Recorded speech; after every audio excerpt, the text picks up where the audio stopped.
For me, a good acoustic guitar string really lets the instrument speak. I've been playing D'Addario strings pretty much since I first started to play. I don't have to worry about them dying after one show. I just like the way they sound. So here I am with Craig Burletic. Great to see you again. Good to see you, my man. dude. A lot has changed since the last time we talked, because the last time you had a tuner and a bass and I think like a Trace Elliott amp. I was borrowing that off James's father. Yeah, that's right. Yeah. Which is not a ton of stuff. No. And now you're able to bring out a stand-up. Absolutely. You've got a fretless Wonder, which is mind-blowing to me. Those are so scary. And then this beautiful P. Tell me about that guy. Oh, dude. Yeah, so this is a 65, but like all pre-CBS specs, so like clay dot inlays and other things. I actually saw like a 61 or something in a guitar shop and was really close to buying it. I always wanted a 60s bass. It was kind of a lot of money for me. And CJ was like, we might want to hit up our friend JT Cure, who like plays with Chris Stapleton. Right. He's been longtime friends with CJ and Jesse. And he was like, man, there's things he did not like about it. Had been refinished and some stuff like that. And he was like, and he just sold me this bass that day. What a dude. And like, man, I did not know basses could sound so good, honestly. It's like a real, I just think it's a real clarity in the sound. Like I always compare it to like a high definition television as opposed to like the TVs we grew up that look like that, you know what I mean? Like the floor models. So yeah, I love this bass, and yeah. And it's clean for the age, man. I wonder what had been screwed in on either side. It was just a different bridge, I would imagine, huh? Or this thing down here. Yeah. That's like the ashtray. Like it would have came with like those came with like a Tully style. Yeah, there was ashtray like thing. a pickup cover here, and like I think some kind of metal piece here. Yeah, and, whatever. That looks way cool. Yeah, and I think I might even have those in a case somewhere, but I just didn't want to put that on because like palm muting, it kind of limits that. But yeah. Yeah, because they come up pretty close to that pickup. Sometimes they even cover the pickups, right? Yeah. Yeah. At least on tellies and stuff they do. This is pretty funny. I put we were just cutting some stuff in a session and kind of in a remote location, and I broke a string. I was playing with a pick, and we were kind of like rocking out as hard as we can rock out in our old age now. But and so like I break a string, and we're had been there for a little bit, and Tyler's like, "Did you break a string?" I was like, "Yeah," and he's like, "Do you have any other ones?" And I was like, "No, I'm sure don't." But then after a while of pacing around thinking, how am I going to get a string? I realized in my upright case, I have like all my old strings are just in there. So I just took a D string off an upright. So that's and why it's got that huge ball end. Yeah. The thread, like when I put it on there, it was like up to here. I had to like trim it all back. And dude, it's still on these there. are wound probably all the way up. Yeah, it was like, I mean, I think on that might be a spiral core. I can't remember what kind of string that is, but it sounds pretty. It matched the labellas pretty well. Yeah. So you're still running the labella flat wounds? Yeah. I do DR sometimes too, but yeah. Now, what's up with this fretless P? Dude, I fell in love with a bass like this when I was in college at Marshall University. It was a 1974 fretless bass, and like, dude, I hadn't seen a lot of basses even at that point in my life, and definitely never seen like a maple fretless neck. Yeah, it's so odd. Just kind of fell in love with it. It almost looks like unfinished. Yeah. Just because it's not something you see all the time. Right. I guess for a guy like you, it was a like good translation, but I wanted to start learning the upright at that point in my life and didn't really have access to one. And so the school had this, and I was like, well, maybe I can just kind of start that process by working on this. And they let me play it. Like me, James, and Rod were in a rock band, and I played it on some gigs like that. And always wanted that bass. It's kind of hard to buy stuff from a state university because they have to like sell it through like some kind of thing. So a lot of paperwork wasn't for sale. But I ended up finding this right before we recorded "Can I Take My Hounds to Heaven" in 2020, and it's a 72. And man, it's definitely had its quirks. When I first bought it, it had like a kind of a hump right here, and it was like kind of squashing grapes, like poing, poing, like that kind of thing. So like that's how it is on the Hounds record. And then I had, I think his name's Dave at Scale Model Guitars. Yeah. He played the neck for me. Dave Thank you. Is a regular shout out on our show. Yeah, he's a great man. Yeah. What a skilled dude. He's a very cool guy. Yeah, so I've been playing this bass, and it's unique, and I really love it. How did he fix that plank? Was it like, did he actually have to plane the fretboard? He planed it. Yeah, he said there was definitely like a hump like right near the D, and then maybe there's just like a knot in the wood when they made it. And or then something? he matched the stain. You know, Yep. he did a great job. It's dead on. Yeah.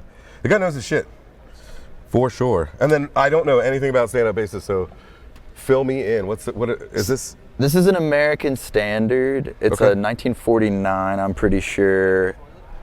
Dude, every time I see a toilet, I think American Standard, and as well as my P basses. Yeah, I didn't want to say it. Yeah, and Toto is another good toilet shout out. Sloan. It's called a Sloan. Yeah. No, but yeah, man, I think I really started hearing about American Standards when I started coming to Nashville more, playing with Tyler. Sure. I have a good buddy, man, Alec Noonan, who's like a great bass player in town, and he was kind of just mentioning what people use, and he introduced me to Dennis Crouch, and Dennis Crouch has American Standards, and so I was on the hunt for that, and people like the 30 ones I think are really from the 30s really sought after. So I just saw this for sale like on Facebook and picked it up, and I really do like it. I had a K before this, a 1940 K, and then when I started coming to Nashville, and I also talked to Alec. He's always been great with like tips of how to get a good bass sound, and so I got these gut strings. Is that what these are? I will wonder. Yeah, this is real That's gut. so cool. It's like Gamut, I think, or something like that is a string. Lion, Gamut. But so that, I mean, dude, that was my first time ever using real gut strings, and I love the sound I'm getting out of this. Is it softer sound or pluckier? Or? Man, it's kind of just like it has some depth, I think. Like when I first started playing fretless, I was like, fretless bass sound great, and then I started using flat wounds on my fretted basses, and I was like, flat wound strings sound great. So that's kind of what I realized with the gut strings, like they bow really nicely. Oh wow, yeah. And and like, man, and even when I saw Chris Scruggs, we had played some gigs at the Ryman, and I think he might have had like all gut strings, so I was just like starting to put it together, like I should give it a shot, and this is my first time, and I'm really happy with it. And also a luthier, Randy Hunt in town, has helped me get a good sound like where I can amplify it. He has this like extra sound post he'll put in. Because these are a little bit tricky to amplify, right? Well, that's the reason reason they can be. When we first started playing with Tyler, I wanted to double. I loved having upright, but it was like I had a Fishman BP 100 or whatever. It was super phonic. Like I could rub the top of my scroll and it'd be like like really loud.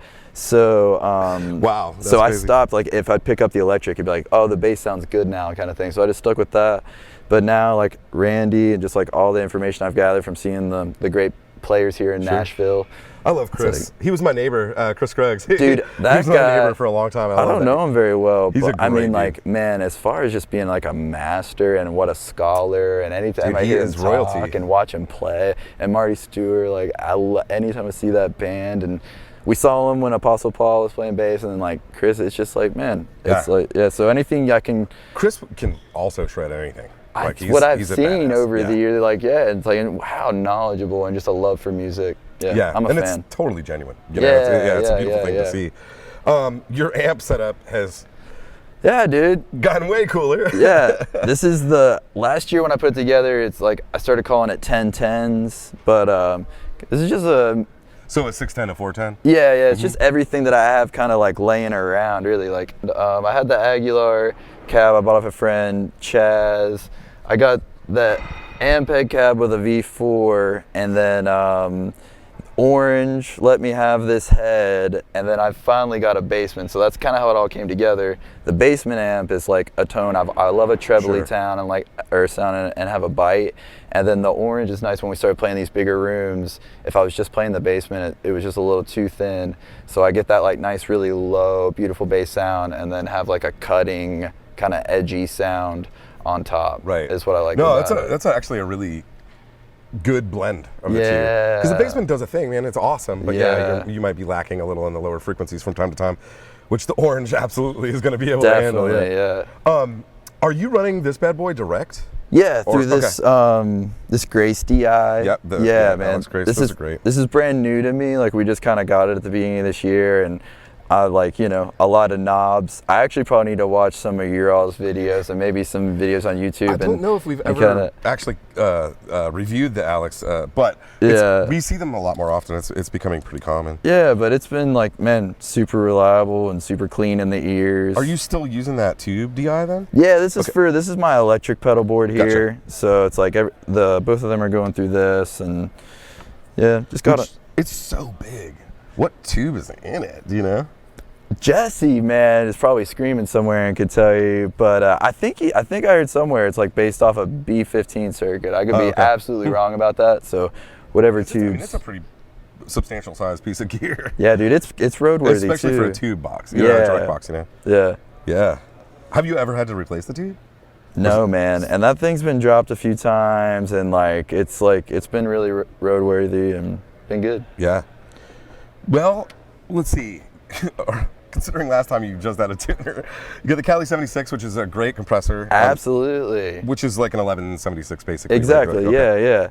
And that's all stuff Jesse told me. I knew I needed a compressor, and at the time it was like kind of felt like an unfun purchase, you know what I mean? Because almost it's like it doesn't do anything. I know, and it's like I try to dial it in and hear the difference, but man, one thing that I can say is I felt way more official after that thing was on my show up to a gig. I'm like, see? Yeah. I know, yeah, look at this pedal. Yeah, you're playing big time now, man.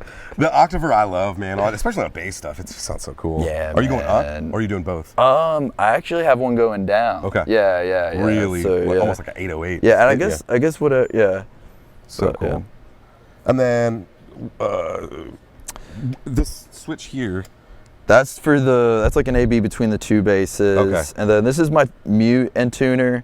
And then I just have like another tuner running out of this. Between the P and the fretless, are the output levels like dramatically different? Because they're close in years. Honestly, it seems like they're pretty similar. Yeah, we're just worked out well that way. One being pre-CBS, obviously, and then post, but I would imagine they probably I put new pickups in this too. I put the like the 62 reissue Fender pickups in that, but yeah.